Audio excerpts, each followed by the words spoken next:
Welcome, everybody, to another Business Barbershop podcast. I am Chris. I'm Keane. And we have Andrew with us, who has been here before and is going to be, hopefully, a regular monthly guest in person, talking live. Yes, sir. All things financial and goodness. But we're not giving financial advice on the show, okay? We'll lead off every Andrew episode with this is not financial advice. Okay. All right. So, as we've been doing the last few episodes, normally we just bring a couple things that we want to talk about and then we talk about them and then we go to the next thing. So, Keane, you got something? I had a couple. I had three things that were that have been floating in my head, and there's none of them are real estate related. So you're probably excited to hear that. Well, actually, the first one kind of is, which is the just because it's investment related, but the Kamala's proposed unrealized capital gains tax.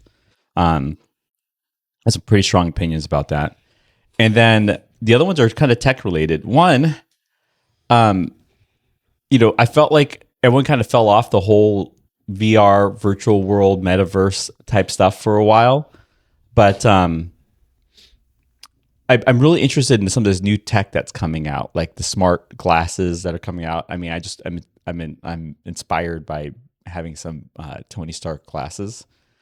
You know what I'm talking about? Mm-hmm. It's really a combination of the two. Like I've seen the smart glasses are out. They seem to be more of like recording devices to go into like your VR headsets. But then there's these new AI devices I see out there that like can operate as like a semi-assistant where it'll help you like collaborate and kind of take down notes of your meetings and because I don't know about you guys, but there's so much follow-up work that happens from like initial client meetings and like the traditional secretary use of a person like in the background typing up notes from the meeting. Yeah, it sounds like a lot of new tech is coming out to serve that kind of a purpose, and kind of want to get your guys' opinion of it because I'm interested in it. Okay. I'm very interested in it. Yeah, those are things on my mind. Those are my three. Yeah. Okay. Where do you want to start? Well, maybe we can start with the tech stuff. I mean, it's what I'm seeing in that space is like the smart glasses seem to be. There's a couple different versions of it, but the one that's really popular are those Ray-Ban ones, which surprisingly enough, my father-in-law has been pressing my wife to try to go buy a pair because anything that's camera or video recording related, he buys all of it. Yeah. Like that's, he doesn't use any of it. And this shit just collects in our house, just like the karaoke machines and all that other bullshit. But a friend of mine also has some, and he told me he'll go to his daughter's like jiu-jitsu matches and just be like throws them on and then like records, and that way he doesn't have to worry about having cameras and all that stuff. Yeah. I thought, wow, that's actually pretty cool tech. Mm-hmm. And where does it save to? Do you know? It syncs with your phone. Somewhere? Okay. So it from what I could gather, it records on the device, pulls it into your phone, and then your phone will just then back it up to whatever. But I don't know the rest of it. I've never used it. Have you guys experienced any of this? Have you guys used any of this stuff yet? No, not the recording glasses, but I mean, I would imagine that for practical, the practical applications of that have to be immediately, police and I mean anybody military, who's ever watched a James Bond film. They already have the cops. Yeah, but I think that the body cam stuff could easily be replaced by optics. Yeah, there's some cameras out there that I tried to like embrace that would be like for vacations where they would be like similar like body cams. Yeah. And it just was the idea, the concept was great. The technology was there, but it was just a little bit too cumbersome. I still think it's going to be weird. So like the thing about like right now, like I'm talking to you, my head is kind of like facing this way, but I'm looking at you, right? If you could build into some way in the glasses where they could see where your eyes were going, that would be super sick. I actually do believe that technology does already exist in the glasses.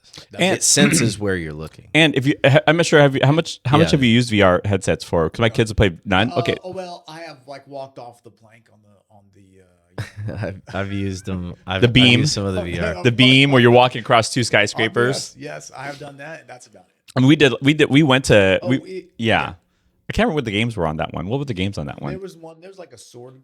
There was like an arrow, where you're shooting arrows and stuff. Yeah. I think. And then there was one where you're like chopping stuff up as it's Yeah. flying at you. I did some really Yeah. cool underwater where you're like swimming with whales and sharks and stuff. Yeah. It was pretty wicked. And 'Cause then- if you've been and to then those virtual art one, worlds- a virtual art one where you're creating 3D art VR with like with Even a when you're in these paintbrush. fixed settings, right? Like you're in there and you're turning your headset around.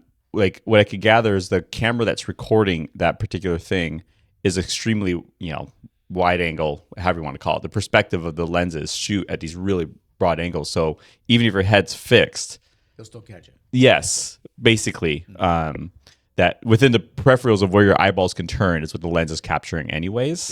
Yeah. That's the angle it pulls in at. And so, yeah, if I'm looking right at you with my head, then then in the headset, I could pan to the left and right from that setting. So if I'm off to the side, my eyeballs turn this way, then, which you kind of see that same stuff like with your Ring cameras kind of too. You know what I mean? Like how you can you can kind of like pan back and forth. So I imagine that's part of the technology. But I thought that was really interesting. Well, and anyone who's ever, like I said, has ever watched a spy film, think about all the cool tech that James Bond has ever had. This is it, Yeah. Can Well, I take a quick tangent real quick? I think that there is a I have a tangent on this mine particular is a topic. tangent. So hold Okay, it. 'Cause all I right. don't want to forget what I was going to say. This is the craziest stuff that I have ever heard in my life. Brooke likes to watch these like 48 hours mysteries, like these Dateline shows where like the wife is always killing the husband. And I'm like, what is going on? Anyway, there was an episode on the other day, and this husband got killed. Okay, allegedly he fell on a stick while he was doing yard work. Okay, so it's a little sus. I'm from sure. the Yeah, beginning. I'm sure. Okay. Yeah, that happens. The wife called 911 to like call it in. You know how they nabbed her? When you call 911, apparently it starts recording during the ring somehow. Yeah. So while it's ringing, it's still recording. You can hear her talking. You could hear her going, "Honey, tell him you fell on a stick. I didn't mean to do it. Blah, blah, blah, blah, blah. I'm so sorry I stabbed you."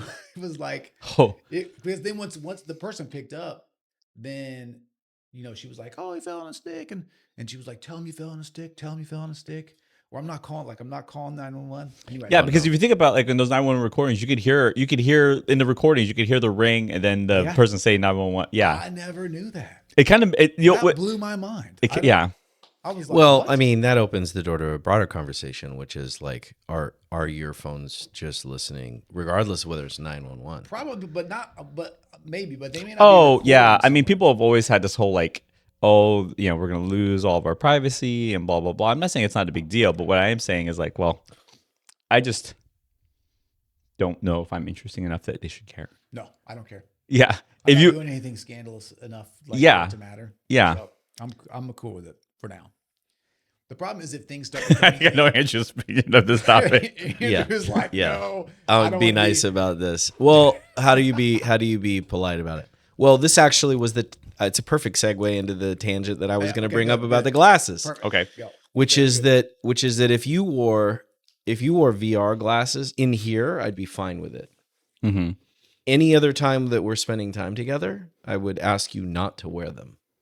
Yeah. If it's in here and we're filming a podcast and you want to record the conversation and it's all known that that's what we're doing. Right.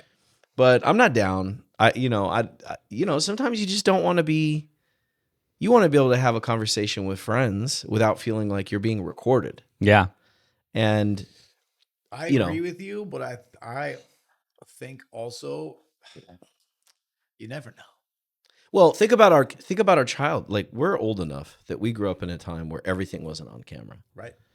And I don't even think about it at this point, but imagine, like kids growing up now, they just don't have all parents are recording everything. Everything is getting uploaded onto social media constantly. Yeah. And so that's just, it would just amplify it if everybody showed up. Here's a practical use. With Why are we still glasses that were buying recording third-party dash cam shit? Shouldn't that just be part of like a vehicle now? and just shooting forward. I think in some vehicles it is. Yeah, but like I don't think the recording functions are on there. Like they have all kinds of 360 stuff that you can see, but I don't think they record though. I think it's a feature. I think you can have that feature on the car. I mean, who's bought the most newest car? Our car is 4 years old, so Mine is 3 years old, I think. was it an option? Not fancy enough. No, it wasn't an option. I mean, my car's 2019. I mean, my car wasn't was an definitely option. fast enough because I have electric Porsche, Yes. and it was but it doesn't have that feature. I've never heard that that's an option. Yeah, I haven't. My brother's been asking me, he's like, "Hey, Casey just got his license. Should you get a dash cam?" And and I'm just thinking about like, why is that not a standardized option? Yeah. It's got to be coming. It's got to be. I don't want to record my kids all the time though. No, we're not talking about inside the I car. know, but I'm just saying. We're talking about just like out. Okay, you know? but this is an interesting topic. Since we're on it, Sure. I mean, you just said something that speaks to the heart of what I'm referencing. It's like you don't want to record your kids all the time.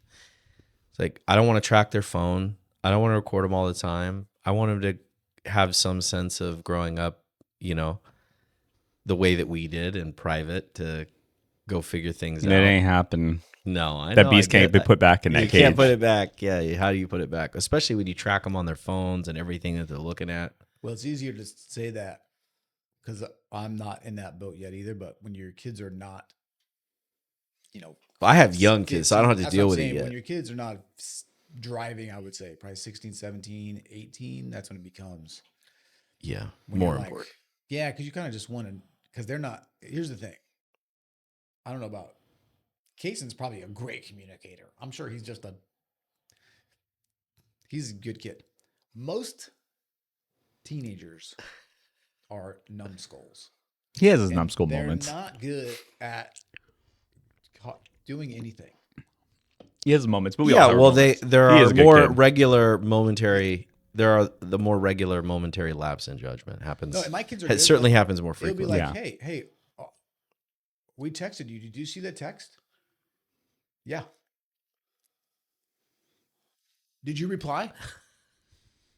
No. We were asking you where you were. Right. He's, oh, I forgot, And he wasn't even doing anything bad. Just, we didn't know, like, we're just trying Right. to figure out where are you?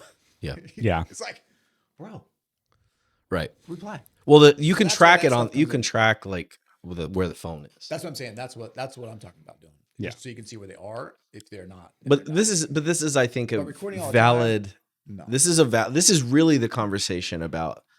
I mean, technology at scale is a big impact or a big consideration is going to be adoption and usability, right? So it's like, okay, is the technology going to scale, and how are will people adopt the technology? There's been amazing technology for a really long time. You think about MP3 technology did not come out when MP3s came out, right? It came out 30 years prior. Yeah. Like I was the founder of a green energy fleet vehicle company, and I found out my uncle ran a pilot program for compressed natural gas vehicles back in like the late 80s. Right. It was just the technology was a little bit tougher then because they were carbureted engines and Sure. works way better with fuel injection. Sure. But, Yeah. So would I wear those glasses? I probably would not. But I don't record. You know what would be cool for me? This is going to sound weird. If there was some way that I could have like a drone follow me around all day, They That have would those. be awesome. They actually do That have would drones record that will me. follow you. because I thought about that because of all the times that Diane wants me to take photos when we're on vacation. It's like, I just want this robot doing this shit for me. I'm Because just talking about like it at work, I 'cause fucking stop to take photos all the time. I'm just like, to keep taking photos. sometimes we'll like, That's funny. like we do like weekly sales call reviews and we do all this other stuff. And sometimes I'll get on a run and I'm like, man, that was fucking good. Like I wish that was recorded because you can't recreate like the atmosphere, even if it's Sure. the same point. When you're hitting the record button and you're like just talking into the camera, it ain't the Well, same. it's actually related to a topic I had No, it is recently when people were like, where I made a comment at the public service announcements about me. I have glasses. I had to go buy some new frames.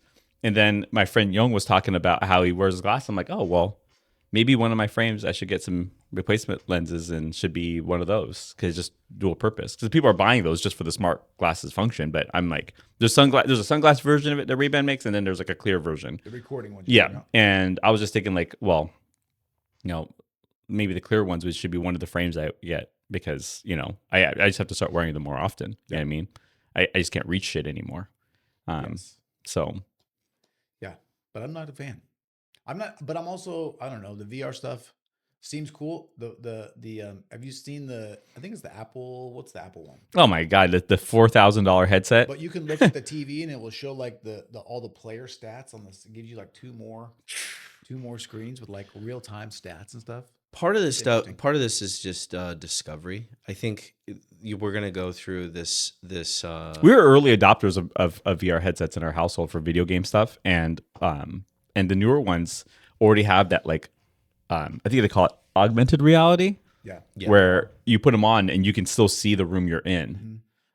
Stuff will flash up depending on kind of like what you're looking at, if it's sort of triggered in the system. Right. Well, I mean, we're having this conversation. I just saw a headline that the first Neuralink surgery. I saw some. I mean, all this technology is going to be gone. I saw this Facebook post. I didn't know it's going to be gone. It was just a guy with his whole head bandaged up. Yeah. And he was talking about Neuralink, and I was like, "There's no way." They just had the first successful. So what is this Neuralink that you guys are talking about? It's like a computer chip that goes into your brain and will allow you and I to talk to each other without having to speak. Well, and it'll also, and eventually, it's going to allow. I mean, it's the not to bring movies into this, but it's eventually at scale. The thinking is that all of the world's information is going to be a thought away. Well, I already thought. I mean, it's an augmented reality, future. I don't know if you would call that a dystopian future or not, but well, I always thought it'd be cool to learn other languages. We're having a conversation about glasses. When they just installed a device in some dude's brain that is going to allow him to operate a computer with his thoughts. Well, I think a version of technology is already out there now is that there's some smart glasses that will do the translation services. So it's like, think of like the Tony Stark glasses. If we're talking two different languages, but we both have these kind of smart glasses on, it will translate your other language to me and then read in my language. And I can talk back to you in my language and then vice versa. And so we can literally have but at scale, this Neuralink will do that. You can speak in your natural or native language and it will tell you. At that point, are you officially a cyborg? Yes. Yes. I mean, how do you say no to that? Yeah. I mean, we've lived long enough, unless your body rejects the implants and things like that. But it's remarkable to see someone control a computer with their thoughts is a remarkable thing. I mean, I never thought. I mean, could you imagine if we were having this conversation 30, 40, 50 years ago? People would say you're nuts. No way. Technology's never going to get there. But we're the part that I don't like though is I don't want my innermost thoughts going out anywhere. No, right. That's the what is that? Minority Report? That's right. What is that? You talk about being worried about just being recorded in real life. If somebody was up here in my dome, I would be in trouble. Okay, so this is rapidly turning into like the ethical boundaries of technology. Well, yes, and I think that's really adoptability or user adoption is going to come down to. They had a scene in that movie, The Dark Knight, where they had talked about it. Remember where he had that technology where he could tap into other people's cell phones and use it for some method to be able to like see things, whatever. I can't remember what it was. And I remember his and he said like after he created, he's like, even the guy that like was helping him run the company, Wayne Enterprises, was like, I can't be involved in this. He's like, he goes, I agree, and that's why as soon as we're done with this, like you're gonna press this thing and it's gonna blow it up, right? But basically, it just took away everyone's privacy where he could use that technology to basically see. You could like hear and see whatever you want. I mean, you could like type a search anywhere that's within a bandwidth of like any kind of cell phone. Yeah. Right. I'm against it. Yeah. I think people will always. I don't really think. But I truly don't believe that we have the privacy that we might think we have anyway. Because Well, here's one drawback. Drawback to not taking on that technology. When does it get used for international warfare? We don't have the technology. Someone else is using it against us. Well, I mean, there are arguments to be made that the development of your psychological well-being is already an issue that is being addressed. I mean, there are congressional hearings about when there are appropriate ages for the using of technology and advertisements and targeted advertisements and are you really seeing things? Do you really have free thought on the internet, or are you just constantly being fed things that they know you like? Right, the algorithm knows you like certain things. Mm-hmm. I've had Whiskey is he'll be 12 in February, so he's late 11. Yep, and he's at the end. Okay, so he's a boxer, right? He's a boxer. For a boxer, he's really old. So I've been having conversation. I've been telling people, in my life that it's at the end, and people have been asking, right? How's Whiskey? And especially people who have known me as long as you guys, you remember when he was a puppy, right? Well, he's at the end now, and it's not pleasant, and so it's an emotional time. So I've been sharing with people, some of that. But the amount of ads that I now see for end of life kind of palliative care, joint care for my dog, it's not like I looked for it and it showed up. It's constantly coming in my feed. I'm convinced that here's the conversations I'm having. Like, I'm convinced. I think it's more likely reading your posts. Yeah, but I haven't posted anything about it being the end. Maybe it just knows because it knows when I got him. Here's where it knows that I've had my dog for 11 years, so it knows I have an 11-year-old There's a part dog. where it does kind of freak me out. I'll meet a new client and have a phone call with them, maybe a Zoom, and then they'll show up as like a top friend recommendation on a Facebook. Not a request from them, but like it just says and I'm like, when did Facebook pick up that I know this person? An email we traded on a platform I never shared them with, and a phone call I may have had on a platform I never said they could access. Usually what happens to me is if there's mutual friends and I'm in close proximity, it notices the proximity of the phones. So I will get a friend suggestion on social media if I'm sitting at a table like this, and we have a common friend, then Facebook or Instagram will suggest them as a friend. It will pop. Yeah.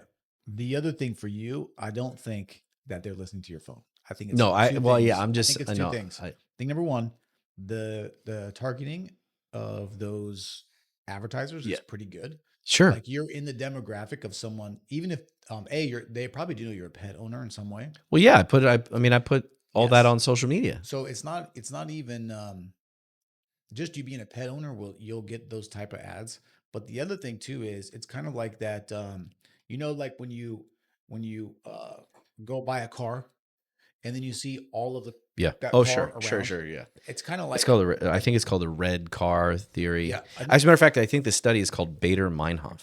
Yeah, it could be. I can't remember what it's called, but like it's top of mind for you. So when where before you may have just sort of like not necessarily noticed it as you're going, now it's catching you because you're just it's part. Well, and I'm at that stage where I would have never noticed it before. Well, and the first time I saw an ad, I was like, "Oh, and this is a month ago or whatever." You clicked on one. I clicked on one. Oh, well, as soon as I open the door, then it's like here's the flooded. Thing. It's not even the click. Once you stop, then impression. You're also impression and click is even worse. Yeah, once you stop, you're in the system for it. It's probably I may not be able to target you for stopping, but the algorithm knows that you stopped on that ad, right? And it sort of identifies you. It starts to build it's just constantly refining like what your attributes are. Sure. That's like why like TikTok is so good as well, right? Because they just track what you stop for, and then they just feed you more of that. You know what's so funny about that? Build you a profile of also all of the other sub things that similar people like you sure be watching. So you could have 5 different categories that are all completely different, but all of those 5 categories across 1 billion people, there's commonality, and they can say, oh, if you like these 5 random ass things, you're probably going to be interested in number 6 because all these other people are. And that's how TikTok, you're like, what is going on? How am I constantly How are they being just fed? ripping such great stuff in front of me, forever? Right. Mhm. And then, so we Do you guys still have TikTok on your phones? Yeah. Oh yeah. I don't. I do. I don't. I mean, I never downloaded it. I got worried when I started hearing about all the No, I do. But The I use bans. It, I use Yeah. It for, So I I deleted use it. for a business, right? So like, Yeah. I get a lot of business off of TikTok, believe it or not. So A lot of I'm people on it. looking for estate planning on TikTok. there really is. I mean, it's a remarkable. I would have thought the profile. I thought the profile would have been It's a Facebook remarkable videos thing. because I had somebody sign up for my accounting business. Facebook. I Tomorrow. would have guessed that too. Not even Instagram. Yeah. I would have guessed Facebook. because I think Facebook does a pretty good job of mimicking that same technology. Let me turn this down real quick. That's the AC. Turn on. Growing up in Southern California, I thought that was an earthquake. So Yeah. I've got. Hold on, if I get this thing to move. I'm gonna brag here for a minute. I got 23,600 followers on TikTok for estate planning. Mhm. Wow, that's remarkable. Yep, and I get it's just like constant 90. So I do the comments every week. I try to update. I try to answer all the comments. I have 97 comments from last week on my Wow. content. And a lot of that content I see on other platforms, right? Yes, like it's all the same. it's all the same stuff. Same topical stuff. It's the same type of videos. They're That's not great. all like I don't really have like a posting schedule for any particular piece of content. It all just gets out there at some point in time. Yeah, Mhm. so it's all the same type of stuff. That's cool. Yeah. Although I do think that we are currently in a stage. It almost feels like we're in the 8-track phase of devices. I think a lot of where we're heading with technology is going to be changed with quantum computing and with AI and predictive analytics and everything that I'm seeing at the rapid pace of advancement in, like, if you look at the difference even between ChatGPT 4 and ChatGPT 5 on as far as what it's capable of doing, I mean, the world is going to change very quickly from a technology perspective. So I think sooner than later, this conversation that we're having about, do I want to be recorded? Do I, how much do I want to participate in this technology revolution that we're going through? I think it's an important one that is more and more going to be in front of Congress, because it's gonna be hard though. I would just anticipate you're being recorded at all times right now. Maybe not like a specific conversation, but there's so many doorbell cams. There's dash cams. Everybody has a phone in their pocket. No, the baseline assumption, you're always being recorded. Maybe not. It should be that you're being recorded. Maybe not like a typical, like a specific conversation in a place. Yeah. But you never know. Well, I think we do. If you're in a densely populated urban area, you can assume that you are on camera. Yeah, for sure. Right. Yeah. I mean, that, and whether you like that or not, whether you think that that's acceptable or not, I think that's a whole nother story. Well, but whether you decided to opt in to participate into that program, because I'm watching that TV show Dexter with my wife right now, and as I go through these episodes, I keep thinking to myself, I'm like, there's no fucking way that this shit could happen. Someone would know. Someone would see this. There would have been a camera, right?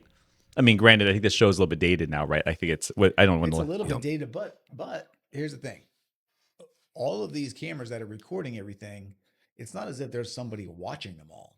You have to recall a specific thing to actually see the thing. So like Dexter, if nobody ever, there would have to be some event that would lead them to go, I want to look at this thing over here at this time, for them to see something. Yeah, but I think that's my point on the new iteration of ChatGPT and AI. I think we are. I think we're maybe one or two iterations of AI away from it, instead of it being a reactive thing, it being a proactive thing. I don't know, because it's just so much data. That would be a monster computer. Yeah, yeah. Very expensive. Well, I mean, I know that civilian surveillance in other countries is a thing currently, more than it is here. Mhm. Like if you're caught jaywalking and they have a picture of your face and they know where you are because of your phone, it's instant. You get a ticket and they debit your bank account, like in real time. Right. So that's already happening. I don't know that we'll ever get there here. Yeah. Where's I don't this at? think that China. Hmm. Yeah. I know it's already happening, right? So the question is whether or not people here will be good with it, Keep going. Yeah. right? So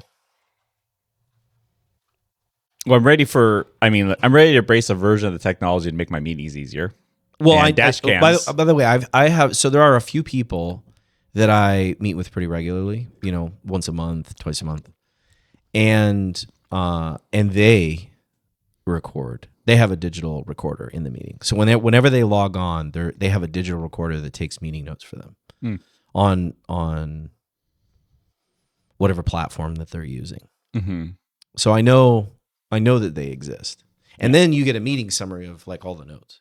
Yeah. Matter of fact, that number is currently 3. There are 3 people that I have regular Have conversations you read the with. notes? Yeah. I mean, it's a pretty accurate description of it's one guy actually he gets a summary of the meeting in the notes. Yeah. Here were your primary talking points. Here were their primary talking points, and then here's a summary of the meeting and the action items. Yeah. We can't and just generally in our industry, we can't use any of that. So, matter of fact, Even if it's drafted, there and you are- edit it. I'm sure if it drafts it, and you edit it. I can't even have an Alexa in my office. Interesting. Is that a company policy? Company policy. Yeah. Yeah, firm policy. Mhm. Yeah. Yeah. So, and I understand, and I understand why. If you're having private conversations and there's a known listening device, so company policy, we don't have those in our office. Mm-hmm. Certainly not in our private offices, but we don't even have them in the office at all anywhere. Not to play music, nothing. Right. Which is an interesting thing, right? I mean, it's like everybody has them in their house, in every room of their house. Mm-hmm. Excuse me. I haven't gone that far with it, and I think it's just more of a setup than anything else. I don't mind it being in the different rooms, but setting up all the smart devices, having it like I can tell my house to blend me or make me coffee in the morning. It's like it doesn't feel like it's really there yet. I get where people are hooking up these smart devices, but it's like the coffee machine is not swapping out the espresso for me manually.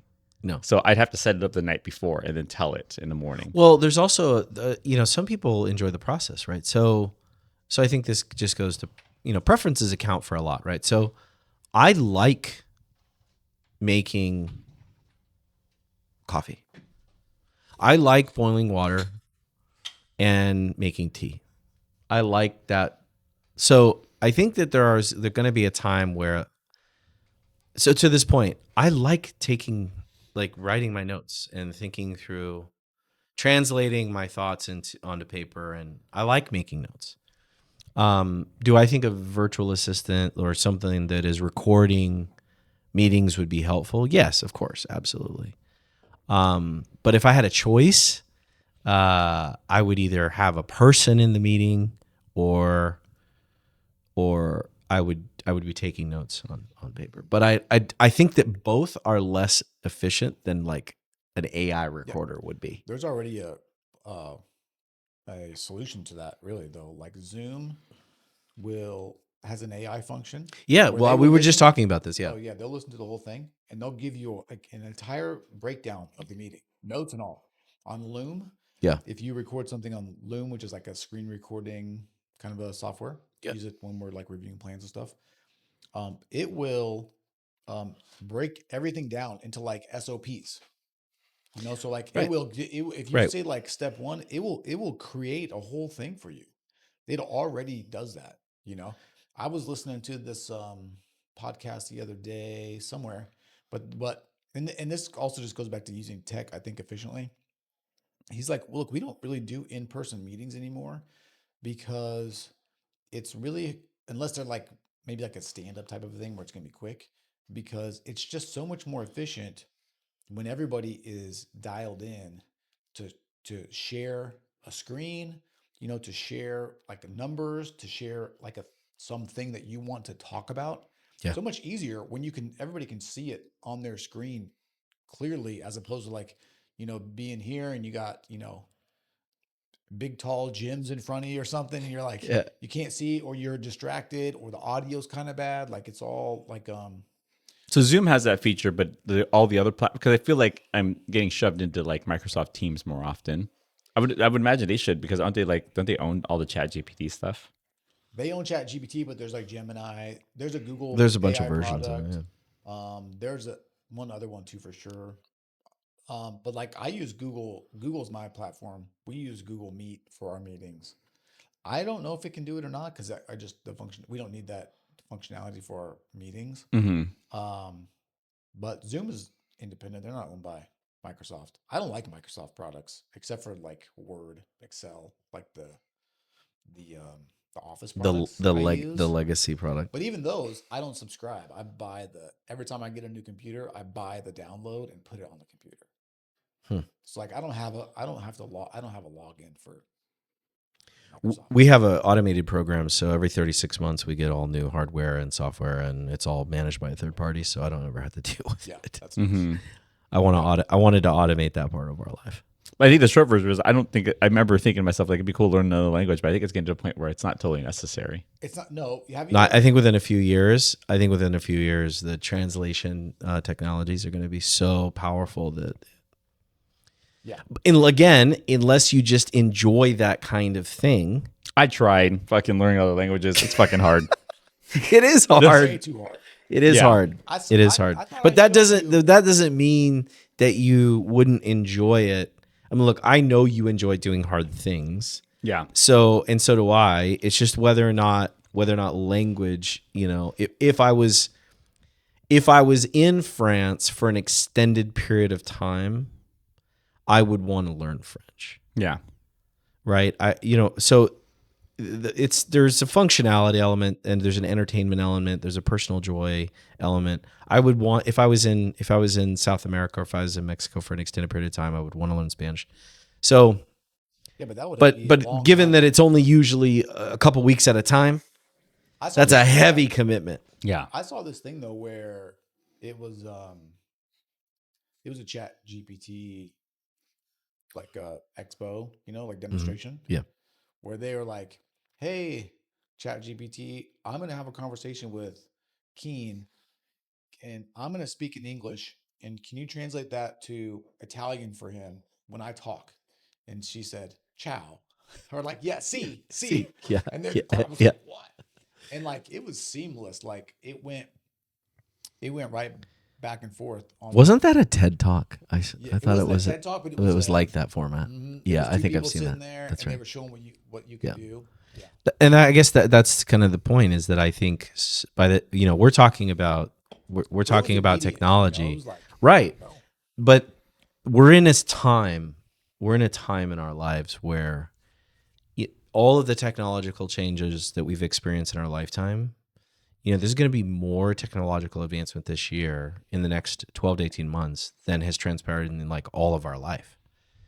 Things are changing so fast that I think, you know, to your point of, you know, wearability and are we going to use glasses? I think that within 18 months, you know, all of this stuff that's coming out is just going to be irrelevant. It's going to be old news. I think it's slower. I think it's always slower than you think. Like because there's just a lot of like third order consequences that Sure.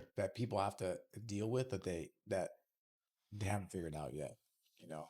Yeah, well, to my point earlier, I think there's a discovery process that's happening in the technology space. I mean, did you just see that brick and mortar bookstores are having record sales because people are starting to realize that they much prefer books, actual books, to reading on their devices, and they're actually looking to books, hard books, for kind of an escape from technology. Yeah, and it's like all the time. me too, man. I never stopped buying books, but I mean, clearly that went away for a decade, and now it's coming back, and hardback, or just physical books. And guess what else they're selling in those stores? That's had a strong comeback before the books. LPs, right? Vinyl. Oh, sure. Well, vinyl, vinyl's had a strong comeback too, vinyl came back with it's coming back too. Yeah, it came back aggressive before the books thing kind of happened. Yeah. We saw that movement kind of shift away from digital, and go straight back to like vinyl, and then that's been going on for a handful of years. So to hear that happen with books, it doesn't surprise me at all. No, but the point that I guess I'm really there's something very romantic about the vinyl player on the side, and then a bookshelf filled with books and a book. But I don't think it's just purely nostalgia. I think that people, this goes to the coffee thing. I think people just enjoy doing some things, and boiling water and putting a tea bag in a hot cup of water, or making my own coffee is one of those things. So actually, I would say what happened even before the vinyl thing. Analog watches. Oh, analog watches. Yeah. Yeah. Disagree. No, it's well, you don't wear them at all. You have a Rolex. Shut the fuck up. I don't wear it. I only bought it because you pressured me into buying it. Oh my gosh, I love it. Like, yep. No, I think with books, I think for music, for me, having it on my phone is awesome because you can access it at all times. I think the reason why books have lost some of that luster is because it doesn't take you very long to go like, I don't need every single book I've ever owned to be at my fingertips. I'm just reading one at a time. Yes, but there are books. There are books. Yeah, but there are books that, to your point, Keane. We've talked about this for years. There are books that I like to read every year, and I definitely want to have those in hard copy. Yeah, I much prefer because then I've got books that I have 5-6 years of notes in, and reading different sections of the book at different times in life, it hits different. No question. But books kind of change their significance as time goes on. But all right. We're running out of time, so we want to pivot and talk about this unrealized gains thing. I don't think we're going to spend too much time on that. Yeah. So I think that in recent news, right, we've been waiting to hear any real policy that Kamala Harris would have, because I think for a while it was kind of just like, hey, look, I'm not Biden, I'm not old. Right. And that seemed to be working, and I think there was nowhere to go but up at that time. Mm-hmm. So they were just pumped. But we're waiting to hear like any individual policies that she might have, and surprisingly, the first one she came out with pretty controversial: price fixing, yes, and also taxing on unrealized gains. Right. It's almost like she watched that Trevor Noah joke about like the realized gains about like Elon Musk and thought, yeah, we should just make that like an actual tax, right? Which I think it makes a good I think it makes a good comedy piece right here. I'm talking about, I'm talking about like he did like a little skit on it that I see on social media a lot. But even though what he says kind of makes sense, if you really understand how that stuff works, it wasn't meant so that you can just go around and start trying to tax people on those realized gains. It's like the choice of whether or not you should make it legal for people to borrow against or whatever. It's a different story. But what he was describing, that Elon was doing with his Tesla shares, is stuff that people have been doing in real estate for ages, and so it's nothing new. And so, anyways, I guess that the from what I could gather, it's focused on the ultra rich, which all new taxes always do, and then they start to trickle down to other parties. Remember, right? Income tax, which is the income tax law that we have, is just barely 100 years old, right? I think that the first income tax started coming out like right around the 1910s, teens, like early 1900s, and it was meant to tax the top 1%. Yes. Also, and now it's basically now everyone who makes more than 15 grand a year has to pay income tax. Yep. 12 or 15 or something like that. 14.2, I think it is. Is where the number is at. And so, it's just a lot of people own these assets. It's like, what I worry about is that there are people who own valuable assets, and they don't see themselves as uber wealthy, and they understand that they own things that are worth a lot of money, but if that tax ever translates into lowering the bar more and more to other people get taxed on it, then what happens to, oh, I bought a house, I moved out of that house, I live in a different house, and I just want to donate this house to my kids. It's like, okay, yeah, well, if it's worth $4 million, because that old little house you're talking about is 2 blocks off Rodeo Drive, but it just, you bought it for like 30 grand 50 years ago. How are we going to tax that person a percentage of their gain? Now, of course, there's the whole argument of like, oh, look, but the current version that's coming out right now isn't going to hit people unless your wealth is over the certain number. I think historically, whenever a new method of taxing becomes real, it doesn't take long for it to start shifting. And from what I understand, even Kamala Harris's first proposal, Elizabeth Warren's already proposed that number should have been lower than where Harris is talking about that number being at. Which so the process of lowering the Well, limit. I mean, so until I think some of this comes down to simplification of the tax code. I think Chris is more, he can since he's living in the tax code now. I think he can speak to that. But these are issues that have been around for a long time, and the argument for it, and I hear people say this all the time, which is like, well, we're already doing it. And you're already paying a tax on illiquid assets, right? And you hear the property tax argument, right? And it's like, okay, well, you're paying a tax every year on an illiquid asset, so everybody's already doing this. That's true. And so they're trying to draw this connection to something. It's like, oh, it's not that big of a deal. But what you're doing is you got to be aware of the incentives that you're creating. So if somebody's saying, okay, well, I have this liquid asset, now I'm either a forced seller, or we're gonna change how banks loan, because I would imagine that banks that are loaning against equities are going to loan less if you have to manage, if you're going to get taxed on it, right?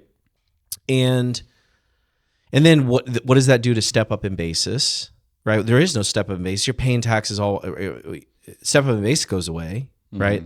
So there's a lot of collateral damage, I think, how would someone pay tax on up, unrealized gains and then later on try to have a step up basis on it? You don't have. I mean, yeah, it would basically make a lot of these things that already it would go away. So it would make a lot of these things that are already in place that people have been, doing estate planning or whatever for all these years. It would make a lot of this stuff irrelevant, or they would have to draw a line in the sand and say anything in the past, and from this point forward, this is the way that it's going to be. But it would be, the argument that you're already paying property tax, so why wouldn't you pay tax to own these other assets? That's the one that I'm hearing as the most common case for it. I can tell you why. I'm not excited about any new taxes on liquid investments, because what it would do, it would create an incentive for companies to go private. I mean, the largest privately held company, last I checked, was Cargill. And I mean, they control a huge amount of the food supply in the country. And so if you would create incentives for companies to go private and to not be publicly traded, there are people that are going to find a way private to manage would this. Be taxed too. So it would be the same. There's no actual proposal on this. Yeah, it's if you're over 100 million. For now, you're going to pay, right? That's the idea. That's the proposal. If you're over 100 million, be taxed 45% on your unrealized capital gains. If your liquidity is under 20%, this could be flipped in some way. If your liquidity is under 20% of your total number, then you don't have to pay until you sell, but the tax is owed, and there's like interest that runs on the bill. Right. And you can pay it off over time or something like that. That's the sort of the super high level proposal. Well, and then, but there's no mention of, so you're going to pay that while you're alive, and then then there's also the death tax, right? Well, if you were over, I mean, look, At that ratio, you're going to pay that too. Well, if you were over, but if you're at 100 million, you're now down to 55 because you just paid. And you're still over. tax. So then you're going to You're gonna pay death tax on 55. Yeah, but they want. So that means they're going to take 90% of a family's estate over 100 million? Well, it wouldn't be 90%. It'd be 50. It'd be 50 of 50. So it'd be 75. No, I mean, but if they take 45% while you're alive, and then they take another, how much? 50. But it's that those two you don't add those together. So you take 45, you come down to 55, Sure. and then you take 50% of 55.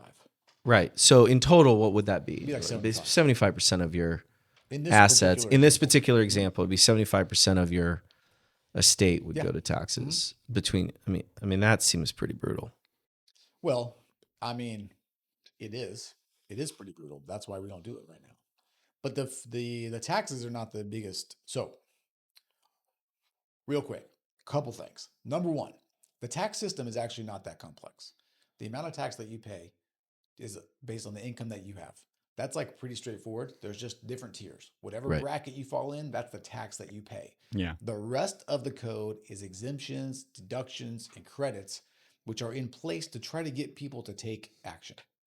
Right? You build a house in an opportunity zone, the neighborhood gets to be built up, there's investment in it, and you get a tax break for that. They're trying to encourage people to take that action. You get to write off all your expenses in your business. They want to encourage people to create businesses, to employ people, to move the economy around. They want to promote these types of things. That's why right now there is no unrealized capital gains tax, because they want people to invest in things. They want to give time for those things to grow, because again, successful companies that are worth a lot, they typically employ a lot of people. They pay taxes in other ways, income tax and things like that are realized, and you keep this whole system going. So the tax system itself is not super complicated. How you catch a tax break can be pretty complicated depending on what Right. you're doing, but it's really, think about it just like that. You have a tax base that you're going to pay, and there's a bunch of incentives that you can do to reduce those taxes or defer those taxes or move them around or whatever, right? That's number one. Number two, property taxes are not like capital gains taxes at all. Okay. I would not think so. What do property taxes, why do they exist? In Fire, my county, yeah, No, police, fire, and schools. roads, Yeah. infrastructure, right? Sure. Sewage, all this. A lot of it goes to school where I A live. lot of it they raise them to build new schools, but it's usually for infrastructure. Public type of works, purposes. utilities, that kind of Yeah. stuff. It's local. It's a local tax most of the time, a county or a city tax. And again, that's usually an infrastructure. And the point is, you own property in this town. You are going to help pay for the services that keep you safe. In your community. That's right. That's That right. let you drive on the road. That sweep the streets. Right.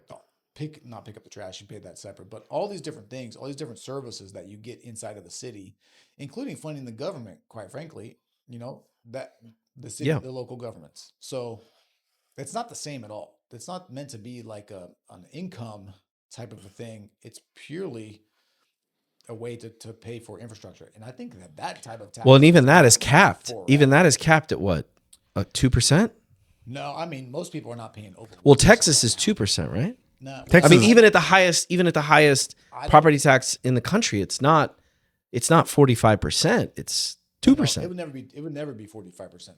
But it's recurring though too. But we're talking about like if your property value keeps going up, you have to pay a percentage of that growth. Yeah, but if you're making gains every year, that's recurring. yeah. Well, you would correct, but you would pay a lot at the beginning, and then Right. If you have was- gains, you'd pay a lot. right, if you were 100 now, I think the death tax answers that problem. They don't think they need a new one.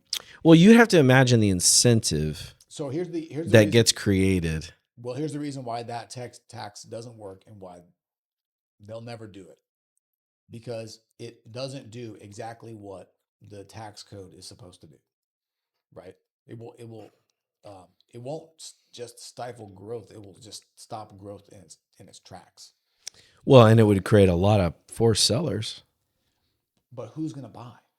Right. So what I'm saying is because That's a pretty important there will be consideration. Because all the buyers will also be paying tax on their own Right. funds that they would be using to buy for Right. the most part. Right. Correct. So when it comes to these kind of tax proposals, they happen all the time. Like every year, somebody raises their hand and says they should cancel the step up in basis, for example. It happens. Yeah, I've heard that a half a dozen times over the last 20 years. It's never. You're going to have, first of all, a majority in Congress agree to do this. Right. The chances of that happening are but you have to be concerned a little bit if the first thing that she comes out of her mouth is, "This is what I want to do: fix prices and tax on everyone." Well, I mean, it depends. It depends. You're only concerned if you disagree, right? There's clearly a large segment of the population that love her and want her to win, and totally think that this is a brilliant idea of the government. I was the exact opposite. I was hoping to love her and support her, and then she opened her mouth. I'm like, this is not how you're going to win me over. Yeah, but she's not trying to win you over necessarily. There are a bunch of people out there that love to be told a couple things. Your problems are not your fault. Your problems are not your fault. Rich people are bad, and we're going to make them pay for their success. Yeah. And, with this money, I'm going to give you more free stuff. That's who she's kind of pandering to. Mm-hmm. Right. The reason we have a representative democracy and not a pure democracy is because we don't want all of those people voting for these things that make no sense. Yeah. Like from a macro perspective. It hurts me to believe that these people actually really believe the stuff that they're proposing. They don't. No. It's how was canceling student loan debt supposed to help with inflation? Was that part of the Inflation Reduction Act, canceling student loan debt? I'm like, whoa. Isn't that the whole reason why we started having inflation was because of free money? Again, it's the same thing. It's trying to pander to a certain section of people. It doesn't reduce inflation, but Well, no, it injects liquid. Well, it does the opposite. Yeah, right. It injects liquidity into the system in the form of forgiven debt. So these now are people that had $200 a month, $500 a month, $1,000 a month that they was going to debt service. That now that they can spend discretionary, right? And of course it's not equal, right? It's only people that went into certain types of debt, because not all student loans got forgiven equally, right? So it injected the liquidity into a very, very concentrated demographic, and then of course that money now gets spent in other ways. Look, if they said, "Look, we want to give some money to the people who went to school who are employees, and we're not going to call it the Inflation Reduction Act. We just want to offset the fact that we gave a bunch of free money to business owners with all the SBA crap during COVID." I'd be like, okay, you either have to call those loans back or you got to give some money back to someone else. Okay, I kind of get that, right? Like, if you just want to be fair, then call it what it is. But that doesn't bother me as much. What bothers me is the fact they're saying it's going to reduce inflation. I'm like, okay, well, the things that kind of drive me nuts are when we look backwards. So staying out of like the policy arguments of it. If you ask the question, do we want to do everything that we can to have the most educated citizen, electorate that we can? I'm all for making sure or doing what we can as a society to make sure that our children are educated, and right. But like trying to fix, put a Band-Aid on something that's already happened. Like, these are people that chose to go to school, that chose to take out loans, right? And I mean, I would have taken a very different path in my education if I knew that, a fraction of it, even a quarter of it or half of it would have been, the debt would have been forgiven. I mean, you collectively, we probably would have made different choices.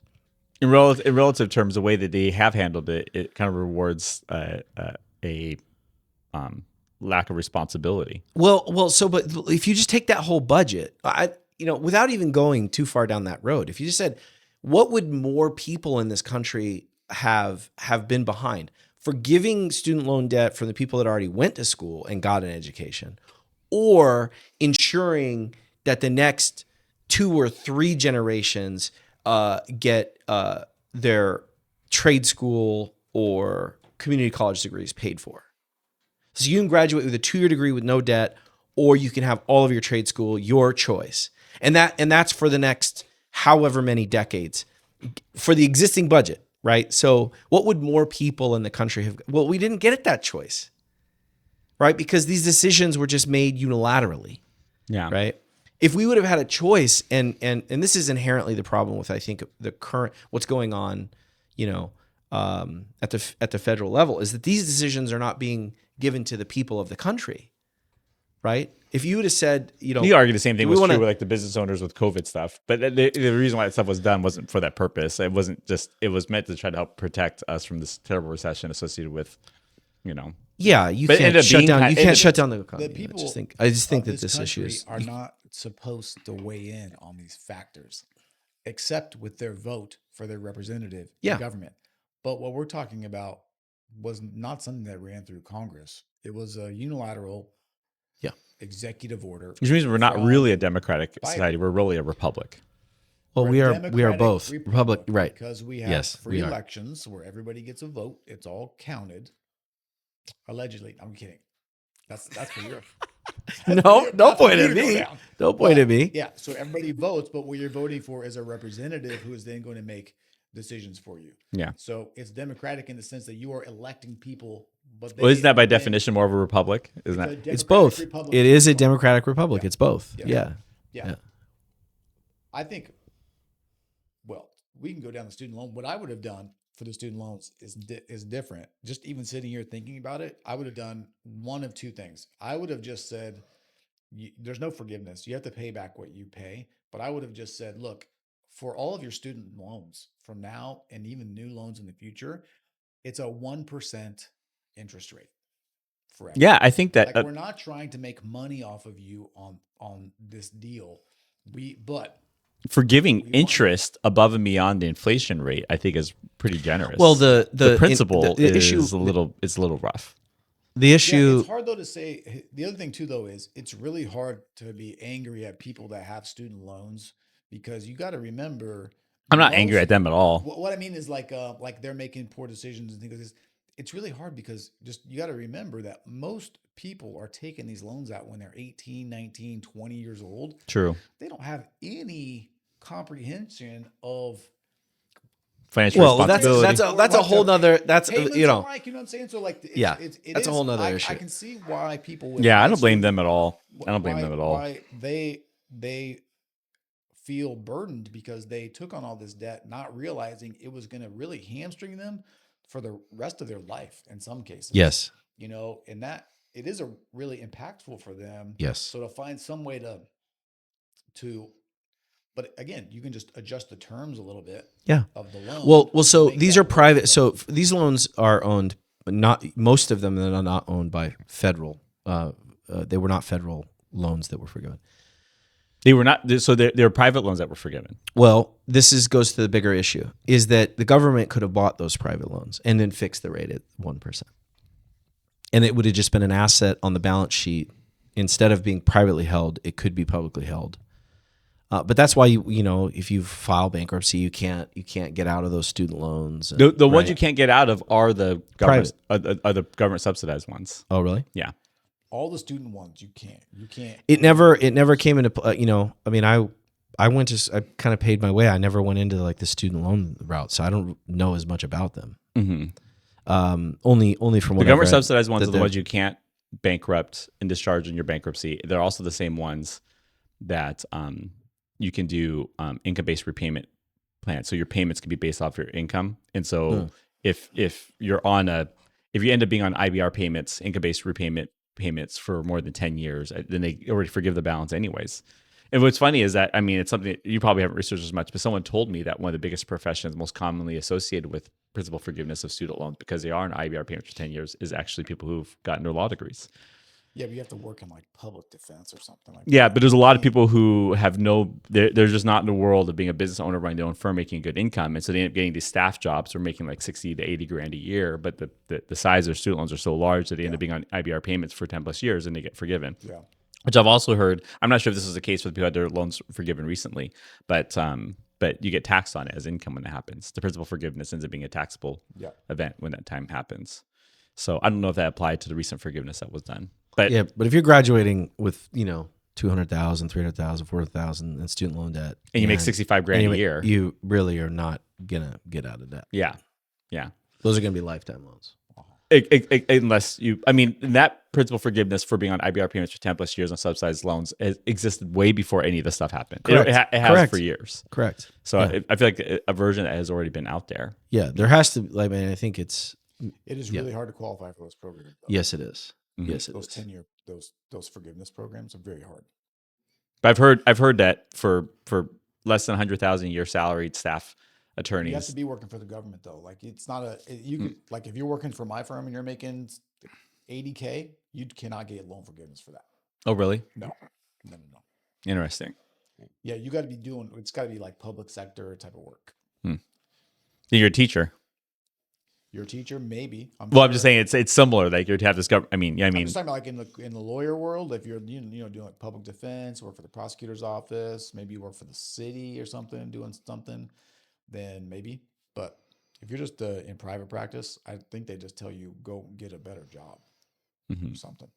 But yeah, so to close the loop though, I don't think any of this tax stuff is anything to be overly worried about, but I think it is a good indication of the sort of the political viewpoint of the. If you need some extra Harris money, just campaign. raise the tax rate on income tax on different brackets. Move on with They want to it. do that too. Yeah. And then that will go back and forth between which parties in power. But Aren't the current tax rates set to sunset? I mean, No, the estate taxes are some. There are certain things that will. The estate tax. I think the estate tax is the biggest thing that's going to sunset. December 31st, 2025, right? At the end of end of 2025, it will flip. Yeah. But it will come back. It'll go for like right now it's like 13.9, I think. It'll probably go down to like 6.97 because it goes off the old rate, but the inflationary adjustments continue to be made over time. Right. So it's still not, that's not I guess it depends on how much money you have on whether or not that's a lot of money or not, but it's still not insignificant. I remember a time when it was $1 million federally. When I first got into the business, it was so, we'll see what happens. That's probably going to sunset because again, what you need to have happen is you need to have both houses of Congress in agreement and the president has to agree as well. Yeah. So you have to basically have one party controlling everything for it to work. Yes. And even then, it's ridiculously hard because that's what happened when Trump got his tax bill passed, but he couldn't. You remember there's like they failed on the healthcare reform or whatever because somebody flopped. Yeah. Because they couldn't have come to an agreement. It's like, and you guys are a bunch of numbskulls over here.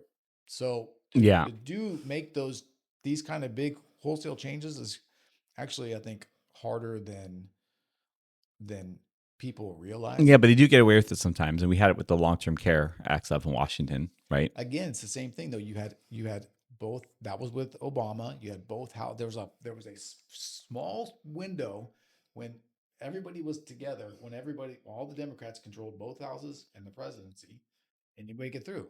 If you don't have the president online and you have both houses, they can veto everything, and then you have to go like 3/4 or whatever to override the veto. That's nearly impossible. Yeah, and I can't remember the last. I mean, very rarely does it happen for more than like 2 years, right? It rarely happens for even one election cycle because what happens is everybody gets so grumpy that the other side turns out and votes. Often. I guess I selfishly am bitching about her proposals because preceding her taking over Biden's position, I felt very much like I don't like my options. Yeah, no. right? Biden And then predictions it's like, okay, here comes this new person, and I don't know anything about her, and I'm bipartisan enough to be like optimistic, and then like she opens her mouth, and I'm right back to where I started. I'm like, seriously, like, are you just trying to lose me that fast? This is for Right? Biden. And maybe I'm not the majority, so that's the reason why that can happen so quickly. But I came into it with this optimistic, like, well, let's just see, right? Like maybe a new option is good, right?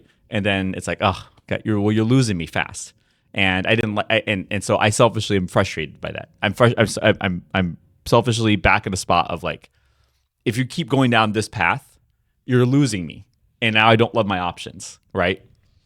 There's a lot of people in the middle that are just looking for someone in the middle. Yeah, well, and I felt very much like I was hoping that was going to be the case, and then really quickly, I'm getting shoved out. Like, okay, well, here's a new option.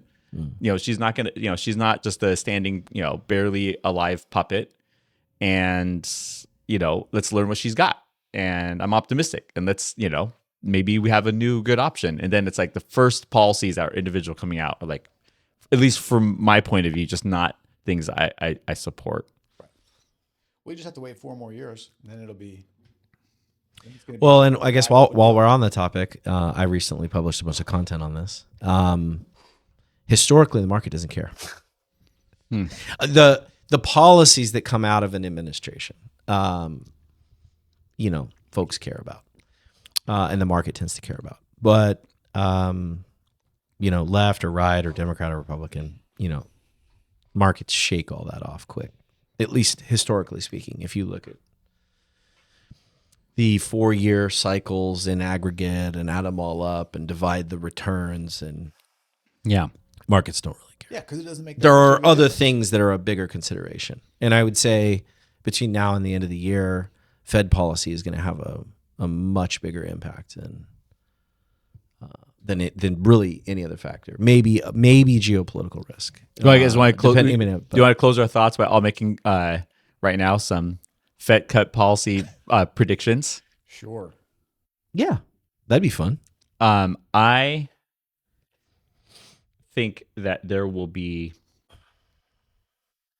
3 25 basis courts cuts this year. Three different times we'll cut 25. For the first one being in September. Yeah, and so I think that we'll cut. I think the market is in alignment with what you're saying. Oh, is it?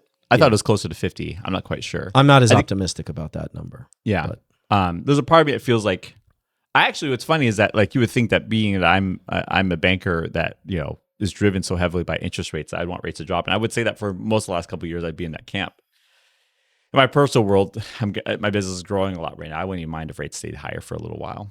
Shh, don't say that. I'm just being honest, right? Like I know other people in my line of work are not feeling that way, but it's I've had to adjust my business based off rates being higher. I did it. It's worked. And now that rates are starting to come down and they're both on fire, I just have a little bit of a bandwidth issue right now. Yeah. But that's just that's a personal selfish thing. But I do feel like 3 cuts is probably what we're going to end up getting this year. I thought the market was closer to 50. Maybe I was wrong.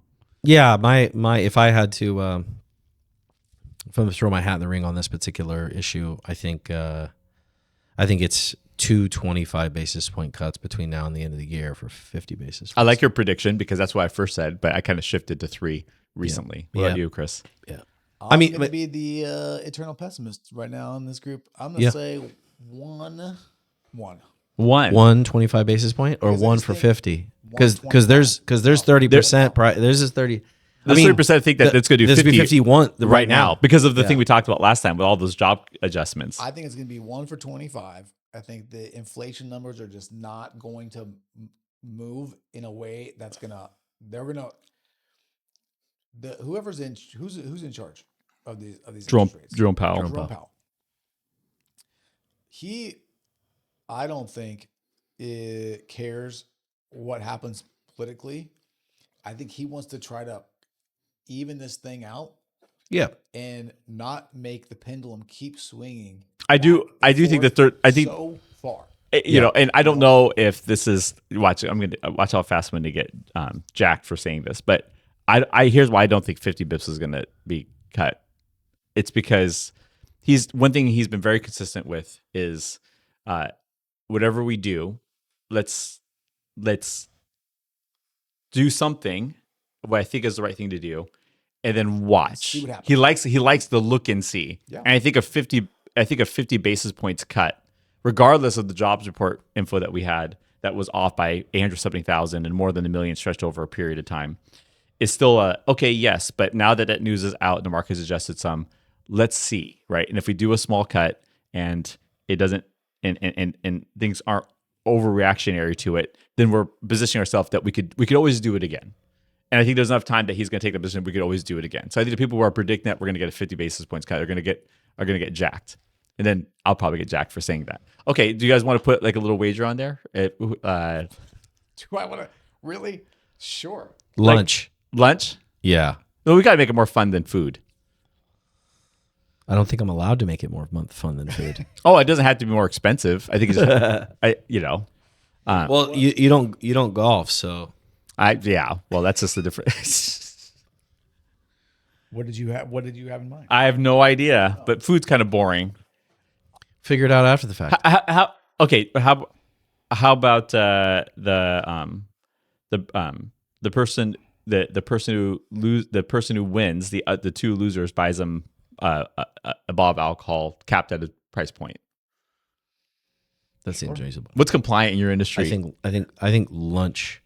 A gentleman's lunch sounds pretty good to me. Lunch, and then off record, we'll figure out what. All right, sounds good. Let's be honest. All right, I'm the one who says I'd want them to say the highest. It turned out I predicted the most cuts, I guess. Then, so you think so? Chris says 25. I just wanted to pick something different than you guys picked. You know, the funny thing is, I think a totally reasonable and safe bet is no additional cuts and at all. I mean, that is on the card. I mean, like I think nothing. Just letting it sit where it's at. Just letting it sit. Yeah, I don't think that's going to happen. I don't either. But but it's on the card and nobody said. One thing I've learned is when he says something, listen, don't try to predict he's not going to do what he says, right? Because he just tends to do what he says. Correct. And he pretty much just said it's time for us to start cutting. It's time. Yeah. Precisely. And I think that if he was in this room making a quiet bet, right, he would take we'll wait and see. We're going to cut once and then we'll wait and see. Yeah, I think it's totally reasonable. First cut's 25 and then the next will be another 25 and it will probably be those two between now and the end of the year. Yeah. I think that there's going to want to be, some avoidance around the election timeline. Yeah. So historically that's been the case. I don't think which is why I didn't think which is why also it's also one of the reasons I picked 75 was because